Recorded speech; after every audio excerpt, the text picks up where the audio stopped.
Senhor esteja convosco. Proclamação do Evangelho de Jesus Cristo segundo Marcos. Glória a vós, Senhor. Alguns dias depois, Jesus entrou de novo em Cafarnaum. Logo se espalhou a notícia de que ele estava em casa. E reuniram-se ali tantas pessoas que já não havia lugar nem mesmo diante da porta. E Jesus anunciava-lhes a palavra. Trouxeram-lhe então um paralítico, carregado por 4 homens. Mas, não conseguindo chegar até Jesus, por causa da multidão, abriram então o teto, bem em cima do lugar onde ele se encontrava. Por essa abertura, desceram a cama em que o paralítico estava deitado. Quando viu a fé daqueles homens, Jesus disse ao paralítico: Filho, os teus pecados estão perdoados. Ora, alguns mestres da lei que estavam ali sentados refletiam em seus corações: como este homem pode falar assim? Ele está blasfemando. Ninguém pode perdoar pecados a não ser Deus. Jesus percebeu logo o que eles estavam pensando no seu coração e disse: Por que pensais assim em vossos corações? O que é mais fácil? Dizer ao paralítico: os teus pecados estão perdoados? Ou dizer: levanta-te, pega a tua cama e anda? Pois bem, para que saibais que o Filho do Homem tem na terra poder de perdoar pecados, disse ele ao paralítico: eu te ordeno, levanta-te, pega a tua cama e vai para a tua casa. O paralítico então se levantou e, carregando a sua cama, saiu diante de todos. E ficaram todos admirados e louvavam a Deus, dizendo: nunca vimos uma coisa assim. Palavra da salvação. Glória a vós, Senhor. Eu queria falar sobre o santo que nós celebramos hoje, Santo Antão.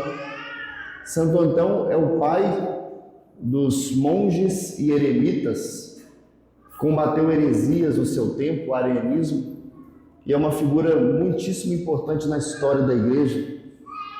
Antão nasceu em 1251, no coração do Egito. Ele é um santo egípcio, por isso ele é importante tanto para a igreja do Ocidente quanto do Oriente. E ele era do seio de uma família de camponeses muito ricos e cristãos. Quando Antão tinha 20 anos, ele tinha só uma irmã. Quando Antão tinha 20 anos, os pais dele vieram a falecer e ele herdou todos aqueles bens. Um belo dia, Santo Antão, refletindo sobre a sua própria vida, indo para a missa, ele deparou-se com um vazio na sua alma, porque embora ele fosse cristão, embora faltava alguma coisa, ele não tinha descoberto ainda o sentido da sua vida, a sua vocação, o para que Deus trouxe ele para esse mundo. E aí, quando ele chega na Santa Missa, ele escuta o Evangelho de Mateus, capítulo 19, em que Jesus diz para o jovem rico, como ele, o jovem rico, e aí Jesus diz: se quiseres ser perfeito, vende os seus bens, dê tudo aos pobres e me siga, e terás um tesouro no céu.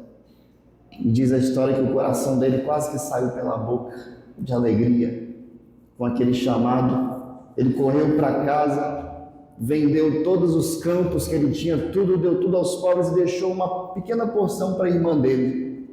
Aí ele foi numa outra missa e Nosso Senhor, lá no Evangelho, dizia para ele que somente ele bastava. No deserto, Antão vivia do trabalho das suas próprias mãos, trabalhando com artesanato, e o que sobrava ele dava para os pobres.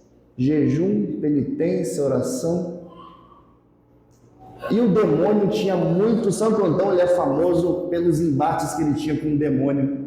O demônio tinha muito ódio de Antão, porque Antão era um jovem, um homem muito puro. E o demônio tentava de todos os lados fazer ele cair e não conseguia. E o demônio ficava soprando no ouvido dele: Antão, olha tudo que você largou, para tentar fazer ele voltar atrás. E no auge das tentações, Santo Antão, o demônio apelou. Diz a história que o demônio apareceu em forma de várias feras selvagens, urso, leão, serpente, e rugia para ele, tentando amedrontar ele.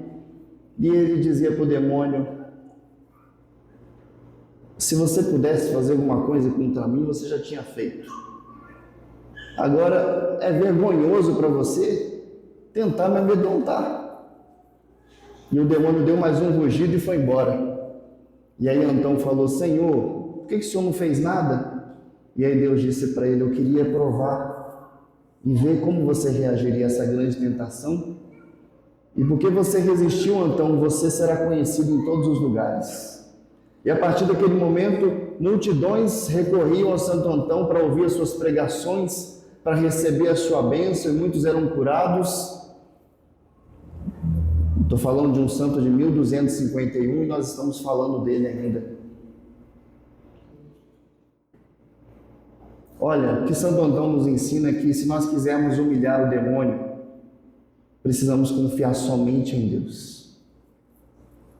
Se quisermos humilhar o demônio, precisamos confiar somente em Deus. E confiando somente em Deus, é que nós poderemos colocar em prática a palavra de Deus.